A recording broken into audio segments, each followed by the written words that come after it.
Immagini della sede della cooperativa alternativa di Vascon nel 1986 e queste invece sono le immagini, anzi questa è la planimetria della cooperativa alternativa ambiente oggi nel 2023. Benvenuti alla prima puntata del nuovo anno di Agricoltura Veneta. Perché siamo qui? Perché vogliamo raccontarvi delle storie di riscatto di chi ha sbagliato e che proprio attraverso questa struttura da 33 anni riesce a trovare una via per potersi rialzare proprio attraverso l'agricoltura. E ve lo vogliamo raccontare attraverso le persone che ieri hanno contribuito a far crescere questa esperienza e oggi la stanno portando avanti. E il primo a poterci raccontare di questa storia è Tony Zamberlan, oggi presidente della Banca Pordenonese Monsile, ma fino all'altro ieri presidente della cooperativa Alternativa, poi Alternativa Ambiente. Alternativa era già stata coniata come denominazione da Don Gigi Vian, prete salesiano. Prima dell'inizio della mia esperienza qui nel 1989, ma è partita dalla sensibilità della Caritas, da Don Fernando Pavanello, seguita poi da tutti i suoi successori che hanno sempre aiutato la cooperativa, per finire con Don Davide Schiavon, ma poi la sensibilità dei sindaci del luogo che hanno inteso offrire un'opportunità attraverso l'ULSS 10 di allora ai detenuti che potevano cominciare ad avere una possibilità di recupero attraverso la semilibertà, e noi abbiamo cominciato già dal 90 praticamente ad accogliere i primi detenuti in semilibertà. Lei è un perito agrario, cosa c'entra con la Caritas e soprattutto con, diciamo così, l'assistenza sociale agli altri? Mi ha aiutato molto il fatto di essere perito agrario, con una specializzazione in enologia, per la verità, perché ero convinto e sono ancora convinto che attraverso la cura di una pianta ortiva, ma di un albero, sia possibile trasferire questa esperienza anche su se stessi. Io porto sempre un esempio: quando nelle viti si dimentica un grappolo perché era nascosto dalle foglie e tu lo mangi dopo un mese che hai già fatto la vendemmia, anche 2 mesi dopo, quando quell'uva si è appassita e la assaggi, diventa straordinaria. Ecco, i frutti che noi raccogliamo qui dentro sono proprio questi, quelli di dire dopo tanti anni, dopo tanto tempo, questa vita può avere veramente un senso straordinario. Senta, poi noi ci siamo fermati qui perché questo luogo è un luogo particolare, non solo per la cooperativa, anche per quanto è stato prima. Certo, guarda, noi siamo sul sedime di quella che era la vecchia Villa Callegari. Qui ci trascorreva l'estate il Cardinale Callegari, non a caso si chiama Via Callegari questa. E che cos'era prima di diventare la vostra sede? Era un collegio per gli orfani, i figli dei contadini della Prima Guerra Mondiale. Qui ha ospitato tantissima gente e a dirigere questo collegio c'era Don Raffaele Crosato, al quale noi dobbiamo molto per aver portato avanti questa iniziativa, ma poi per averci donato la casa famiglia che oggi è a Lancenigo. Grazie, adesso noi ci vediamo i titoli, dopodiché andremo a conoscere 2 persone che da bambini qui hanno trovato la strada per il proprio futuro.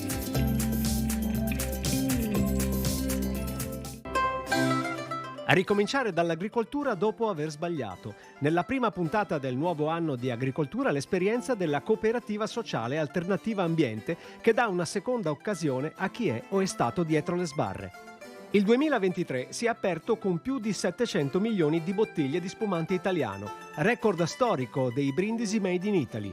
Questo grazie anche alla vendemmia del Veneto, che nel 2022 ha prodotto oltre 15 milioni di quintali di uva per un export che ha sfiorato i 2,8 miliardi di euro. Un bando del Ministero offre a 72 giovani l'esperienza di un Erasmus della montagna. 3 progetti, di cui uno specifico per l'agricoltura d'altura, per svolgere il servizio civile universale e soprattutto toccare con mano una possibile opportunità per la vita. Nuovo anno, nuove potature. Con Adriano Favaretto impariamo a gestire la nostra vegetazione, come rimodellare i propri alberi senza deturparli e contemporaneamente prevenire possibili schianti a terra causati da venti sempre più forti. È un arancio meno conosciuto, ma forse più salutare di quello dolce. Amaro e piccolo, ma dalla scorza rugosa. Come dal frutto, tante sostanze utili per il nostro corpo nelle tisane suggerite dal nostro Renzo Gatto. Come sarà questo gennaio? Anche in questa puntata ce lo racconta Morgana, la stroega del Sile. Aumenti, guerra e cambiamento climatico, ma anche fiumi puliti, economia del prosecco e cinghiali nel consueto pronostico di inizio mese, tutto in grima.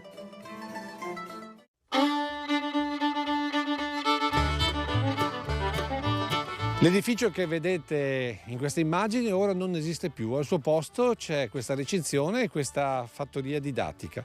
E siamo con Gabriele Vidali perché il riscatto di questa storia non è solo dell'Alternativa, ma anche di tanti ragazzi che qui hanno imparato un mestiere, vero?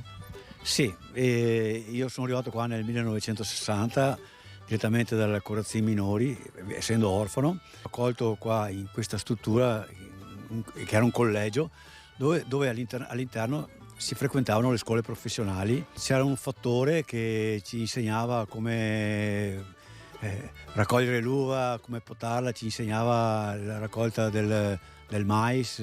Qui c'era l'officina meccanica dove imparavamo a usare il tornio e le varie attrezzature. Nella parte subito dietro c'era la falegnameria. Lei poi nella vita che cosa ha fatto? Ho cominciato a lavorare per l'azienda qua vicino a Varavo, l'azienda Monti, no? Fino a che sono andato in pensione. Io ho ricevuto tanto e volevo anche trasmettere e dare quello che avevo ricevuto.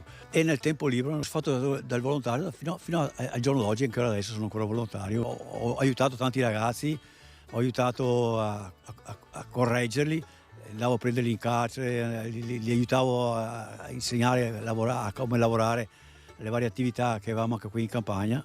Sono ancora in contatto con diversi ragazzi che ho aiutato qui e intanto ci sentiamo e ci troviamo. Francesco Merlo, qui siamo nella chiesetta perché voi ex allievi avete deciso di mettervi tutti insieme per recuperare questa chiesetta. Con le nostre famiglie abbiamo avuto questa iniziativa perché nessuno la prende e sta crollando la chiesa. Lei cosa ha imparato qua? Io nel 52 praticamente ho cominciato con le elementari, io avevo 6 anni.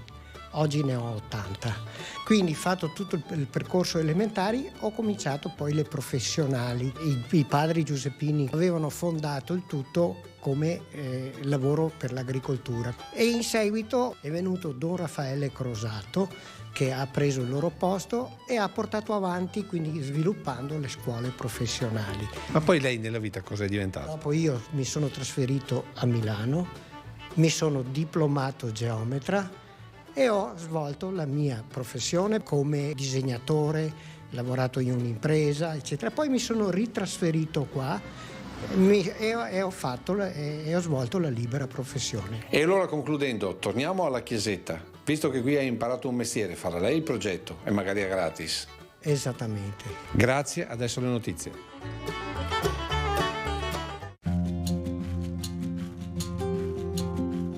Sono salite ad oltre 700 milioni le bottiglie di spumante italiano stappate all'estero nel 2022, oltre i 2/3 della produzione nazionale, con il record storico dei brindisi Made in Italy. Numeri frutto anche della vendemmia del Veneto, che nel 2022 ha prodotto oltre 15 milioni di quintali di uva, più del 72% di DOC, 13% di OCG e quasi 15% di IGT, a conferma dell'alta specializzazione raggiunta dai produttori veneti. I dati sono di Veneto Agricoltura, che segnala un più 8% rispetto al 2021. Questo si è tradotto in 12,6 milioni di ettolitri di vino, che mettono la nostra regione ai vertici della produzione italiana e internazionale. Regione Veneto e Veneto Agricoltura, in accordo con la provincia di Verona, hanno avviato la riapertura del centro ittiogenico sperimentale di Bardolino, struttura che servirà a studiare ma soprattutto a riprodurre le diverse specie ittiche del Veneto, con progetti specifici per la conservazione della biodiversità ittica del lago di Garda, che vedono la regia della Regione Veneto ed il coinvolgimento di enti pubblici e privati. Fino al 10 febbraio sarà possibile aderire al bando per l'avvio di 72 operatori volontari del Servizio Civile Universale che potranno essere impegnati nel programma di intervento Erasmus della Montagna, gestito dai gruppi di azione locale di tutte le regioni italiane. I posti sono disponibili per i giovani tra i 18 e i 28 anni e sono riferiti a 3 progetti, di cui uno specifico per l'agricoltura di montagna. Ai giovani selezionati, che saranno poi avviati al servizio civile, è riconosciuto un assegno mensile pari a 444,30 €. Dal momento che i singoli Stati europei non sono riusciti a raggiungere una decisione unanime per la gestione del glifosato in agricoltura, la Commissione a Bruxelles ha esteso, con un nuovo regolamento sostanzialmente simile al passato, l'autorizzazione dell'utilizzo della sostanza fino al prossimo 15 dicembre 2023. Recuperare i terreni marginali lungo il litorale veneto attraverso la coltivazione del fico, coltura attualmente in declino in Italia ma economicamente molto redditizia. Questa è la conclusione, rivolta anche alla nostra regione, di un progetto dell'Università di Pisa che ha approfondito le conoscenze su questa pianta, che fornisce un importante alimento di base anche grazie alla sua grande longevità, che dura sino ai 50 anni con una produzione annuale di circa 40-100 kg per pianta.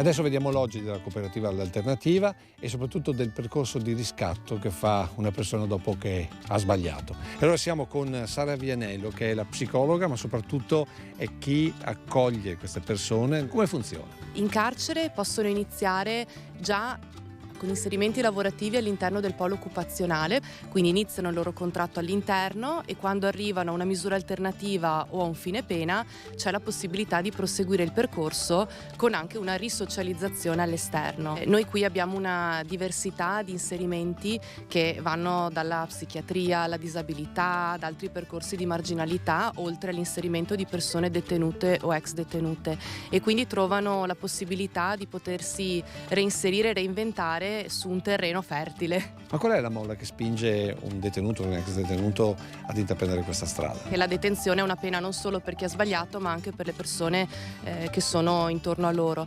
E quindi per tanti la molla è proprio il voler dimostrare che si è capaci di rimettersi in gioco o voler anche tornare utili dentro un ambiente familiare attraverso uno stipendio, attraverso riprendere un po' in mano il proprio ruolo. Luca Momesso, lei è un educatore nel vero senso della parola in campo. Quanto l'agricoltura aiuta queste persone a tornare, diciamo, nei binari? Il tempo dell'attesa, il tempo della semina, il tempo della preparazione del terreno possono essere tutte metafore di quella che è l'esperienza di vita di una persona che piano piano deve ricrescere, rinascere, senza fare grandi discorsi. Dopo ovviamente con loro le cose vengono naturalmente. Qual è il test che vi fa dire sì, questa persona si sta riabilitando? Il fatto che una persona riesca ogni giorno a raggiungere il luogo di lavoro con puntualità, quanto riescono a stare in un contesto lavorativo e a socializzare, a collaborare con gli altri in maniera sana. Poi ovviamente si osservano anche gli aspetti più tecnici, quindi quanto una persona rispetto alle nostre proposte lavorative riesca ad essere efficace e efficiente come ci si aspetterebbe da tutti i lavoratori. Quindi diciamo così, uno ce la fa, insomma. Uno può farcela.